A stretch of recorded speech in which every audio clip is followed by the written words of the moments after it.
여러분이 안녕하십니까? 만나서 반갑습니다. 저는 목포과학대학교 섬해양연구원 이재헌입니다. 오늘은 섬과 바다가 왜 중요한가에 대해서 잠시 공부하는 시간을 갖겠습니다. 그러면 먼저 차례를 한번 보겠습니다. 1번, 섬과 바다는 우리와 어떤 관계인가? 2번, 세계의 중요한 섬은 어디인가? 그래서 우리 섬과의 비교를 위해서 세계에서 중요한 섬을 한번 알아보겠습니다. 3번, 일본의 섬과 해양 영토. 4번, 한반도의 섬과 바다. 이 한반도에는 3,400개의 섬이 있고 그 중에 사람이 살고 있는 섬은 446개입니다. 5번, 우리나라를 대표하는 섬은 어디인가? 6번, 전통시대의 섬의 가치는 무엇인가? 7번, 현재의 섬은 어떤 곳인가? 8번, 결론. 이런 순서로 한번 공부를 해보겠습니다. 지금 현재 국내적으로 섬의 가치가 매우 높아지고 있는 실정입니다.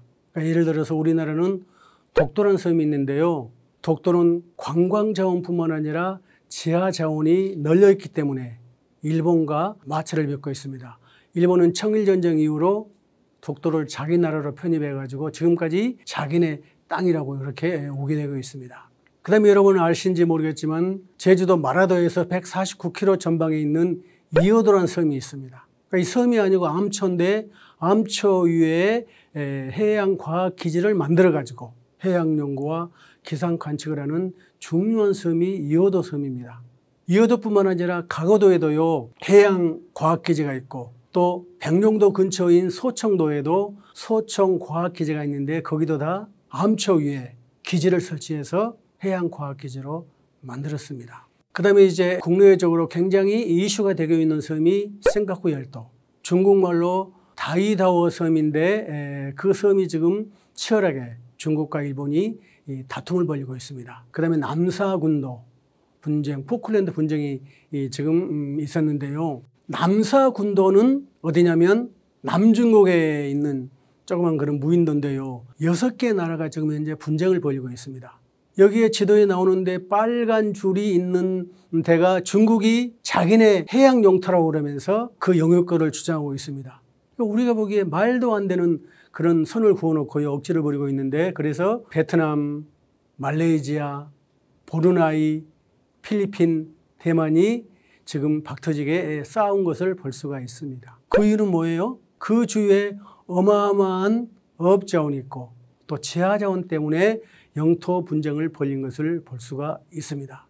그 다음에 또 이제 쿠릴 열도가 있는데요. 1854년에 러시아와 일본이 조약을 맺어가지고 이제 그 쿠릴 열도 4개 섬이 일본 거라고 그렇게 했는데 돌려주기로 했는데 지금까지 돌려주지 않고 있습니다.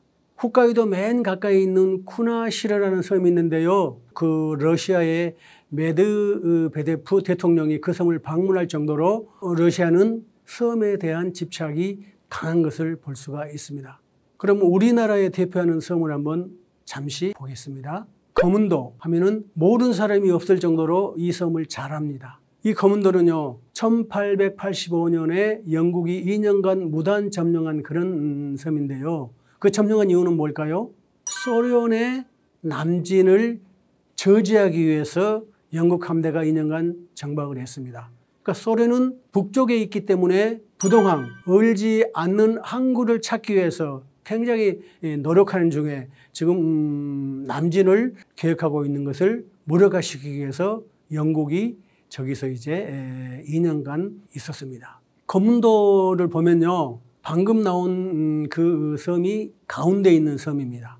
양쪽에는 동도, 소도라는 섬이 있는데 그 가운데가 천해 항구입니다.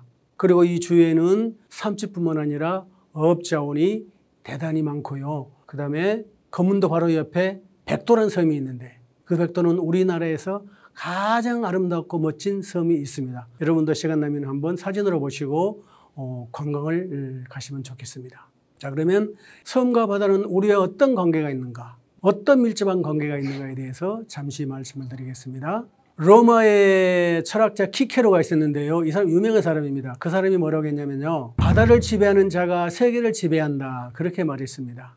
그러니까 그 당시에는 지중해가 세계 중심지 바다로서 그 지중해를 지배한 나라가 이제 유럽과 아프리카와 아시아를 지배하기 때문에 그런 말을 했습니다. 이 바다는 항로와 해상권의 장악이 한 국가의 영향력을 넓히는 중요한 수단입니다. 뿐만 아니라 바다는 외부와 연결되는 중요한 통로가 바로 이 바다인 것입니다. 바다 그 자체로 막대한 자원과 부를 제공하는 것입니다. 방금 키케로가 바다를 지배한 자가 세계를 지배한다고 말했죠. 이 말을 다시 풀어서 미국의 유명한 해군 제독인 알프레드 만이라는 사람이 이렇게 말했습니다. 바다를 지배하는 자가 무역을 지배하고 세계의 무역을 지배하는 자가 세계의 부를 지배하며 마침내 세계 그 자체를 지배한다. 그렇게 말했습니다. 미가 가는 그런 대목입니다. 바로 그 당시만 해도 미국은 청나라보다 못한 그 해군력을 가졌는데 이 알프레드 만의 이런 그 주장에 대해서 동조하고 해군력을 키워가지고 영국 다음으로 강한 나라가 된 그런 예가 있습니다. 그 다음에 바다는 우리 지구에서 70%를 차지하고 있을 정도로 많습니다. 조사해 보니까요. 바다에는 1만 7천여 종의 식물이 있고요. 그 다음에 15만 2천 종의 동물이 살아가고 있습니다. 그러니까 지구 생물의 모든 종류 80%가 바다에서 살고 있다는 것입니다.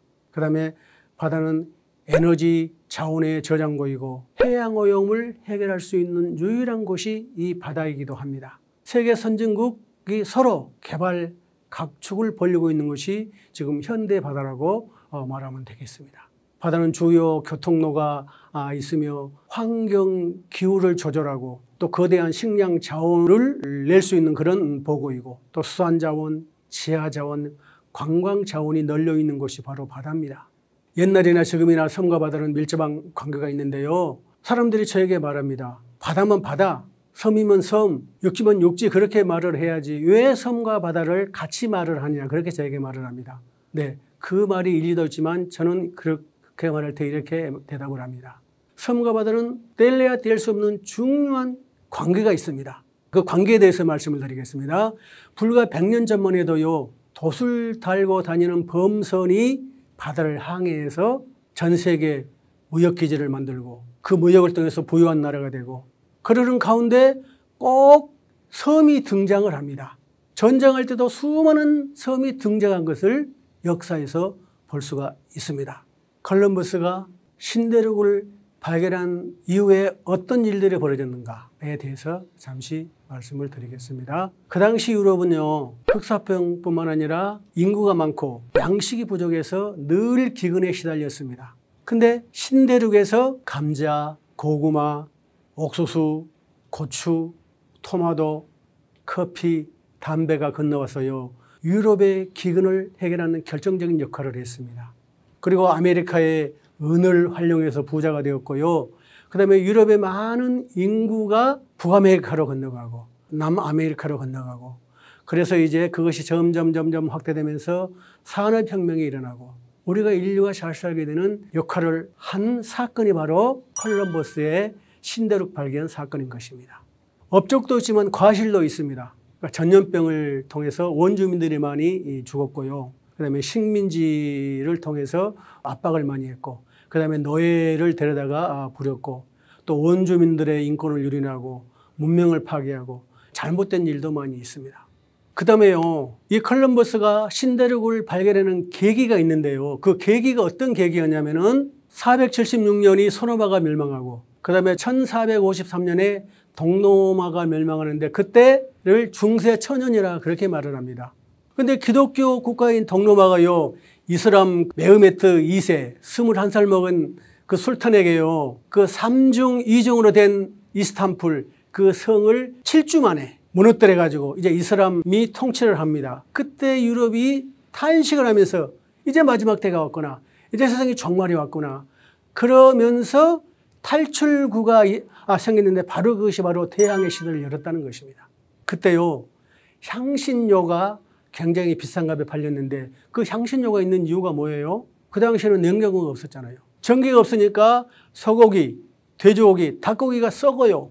그러니까 이 향신료를 뿌리면 부패를 방지하고 맛이 있으니까 인도와 동남아에서 나는 이 향신료가 유럽에서 비싼 값에 팔려나가는 거예요. 그런데 오스만 제국이 동남아를 무너뜨리고 차지해서 중간에 위치하다 보니까 후추가격이 100배, 200배 올라가니까 할 수 없이 이제 여러 가지 탈출구를 찾아서 바로 이제 시작했던 것이 대항해 시대인데, 바로 대항해 시대 때 컬럼버스, 마젤란 그런 사람들이 등장한 것을 볼 수가 있습니다. 여기 그 지도에요, 대서양이 나오는데 이쪽에 포르투갈이 나오고 그 뒤가 스페인인데, 스페인에서 1492년 컬럼버스가 4개의 배를 타고 건너와서 산살바도르, 도미니카共和国, 아이티, 바하마 이런 섬들을 발견을 합니다. 이 대항해 시대가 열리면서 인류가 잘 사는 계기가 됐다고 말했습니다.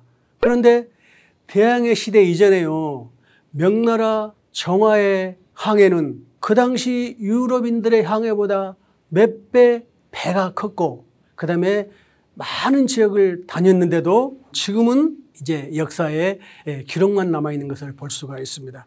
여기 사진에 나온 사람이 정화란 사람인데요, 황관이고 이슬람교도입니다.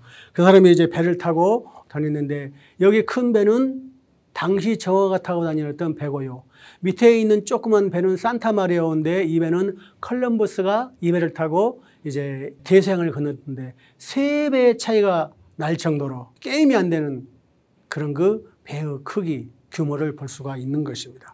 그런데 이 정화는 160척의 크고 작은 범선을 가지고 3만 명의 군사를 이끌고 해외 원정 사업을 벌였습니다.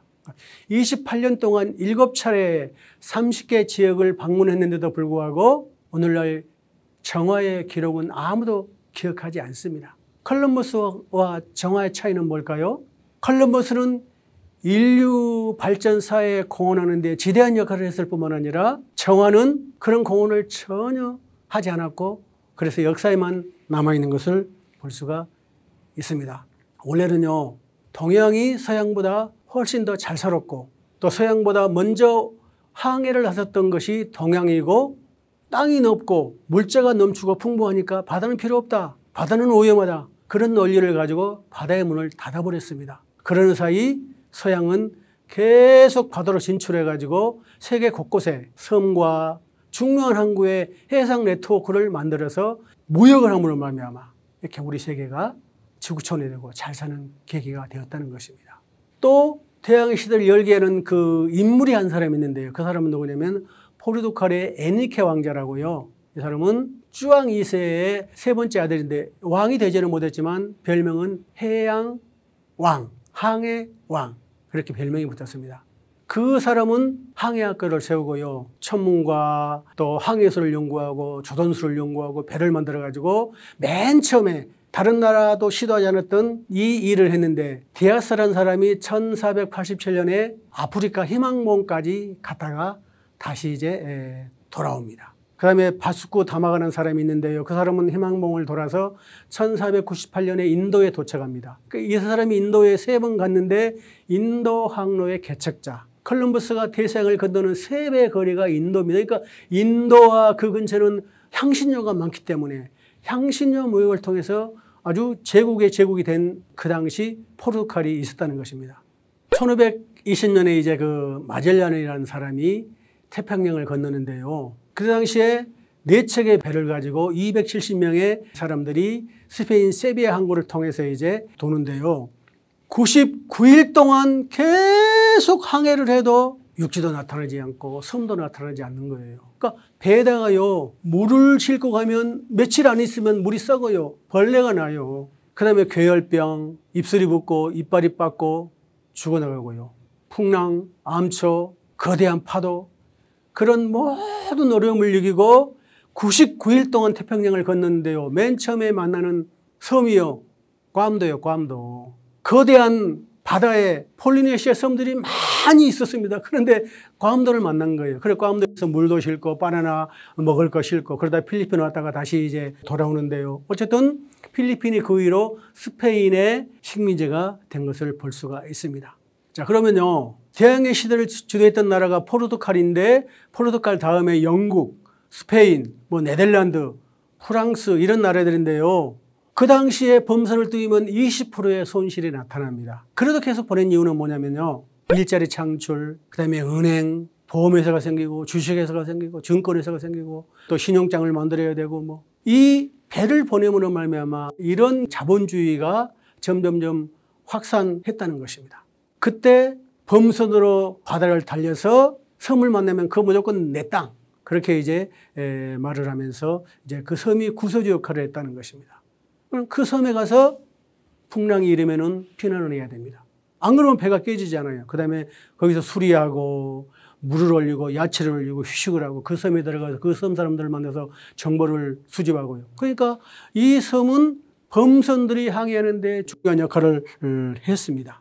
그 다음에 세계 중요한 섬들이 어디냐면요. 지중해는 몰타라, 뭐 로도스, 크레타, 키프로스, 아시아에는요. 아시아의 중요한 섬이 어디냐면 말라카 해역을 통해서 모든 배들이 왔다 갔다 하죠. 그 다음에 스리랑카, 뭐 호주무르 섬, 뭐 그 다음에 싱가폴, 마카오, 홍콩, 필리핀 이런 섬들이 아시아에서 굉장히 중요합니다. 그 다음에 태평양에서는 하와이, 또 괌도, 미드웨이, 뭐 피지, 사모아, 몰디브는 그런 섬들이 중요하고요. 이렇게 각 지역마다 대양마다 중요한 섬들이 많이 있습니다.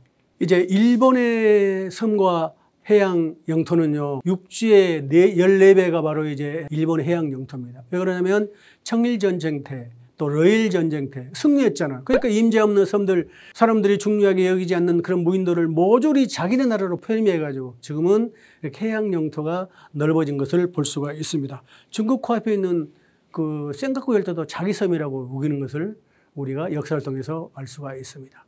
그 다음에 이제 한반도의 섬과 바다에 대해서 말씀드리겠습니다. 우리나라에 중요한 섬들이 있는데요. 강화도라는 섬이 있는데 징기스칸은 세계에서 가장 큰 제국을 건설했는데 그때 당시 몽고가 고려를 침공했습니다.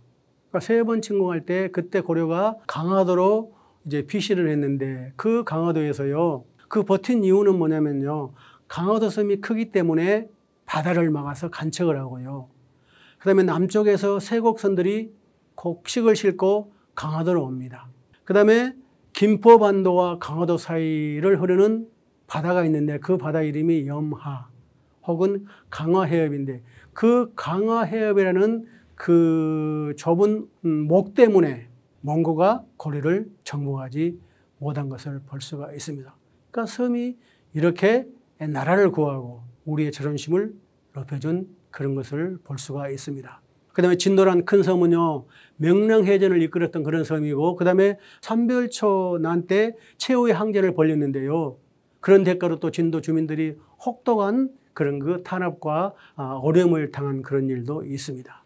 현재 섬은 어떤 곳인가에 대해서 말씀드리겠습니다. 지정학적으로 독도나 가고도나 백령도는 굉장히 중요한 섬이고요. 그 다음에 영토적인 가치 200캐리, 즉 370km가 우리 해양 영토를 차지하기 때문에 영토적인 가치가 있습니다. 그 다음에 전략적인 가치는 연평도, 백령도, 즉 서해오도는 북한 코앞에 있기 때문에 그 북한의 모든 행동을 레이더를 통해서 샅샅이 살펴볼 수가 있습니다.